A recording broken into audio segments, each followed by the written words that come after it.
Hi guys! Hello mga ka-chusi!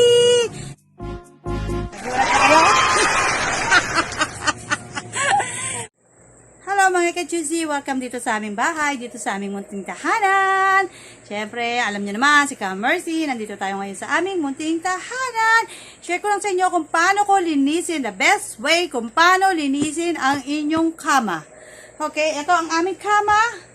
Kasi, papakita ko sa inyo kung paano ko, anong routine ko bago matulog. Bago matulog ay nililinis ko muna yung kama. Siyempre, pagpag, ganon. Minsan, meron kaming doggy, hindi makukuha sa pagpag. Kaya binabacuum ko siya.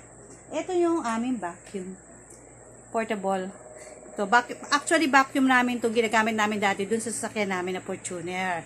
So, ngayon, wala na yung Fortuner ko. Binenta ko na yung Fortuner namin. Kaya, naiwan to sa amin. So, para mapakinabangan ko siya, gabi-gabi, pinambabacuum ko siya dito.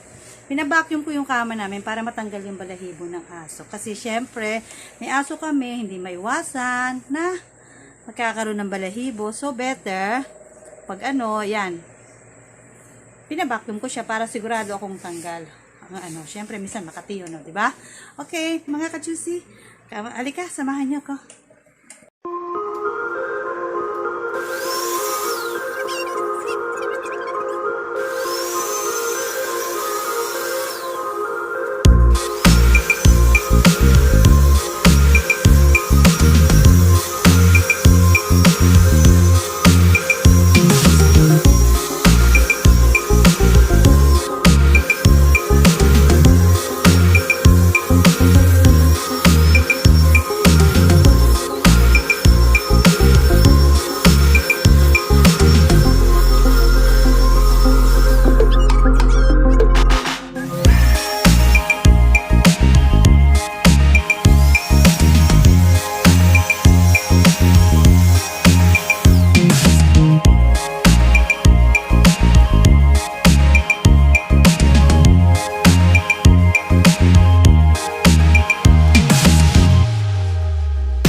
Now, it's done.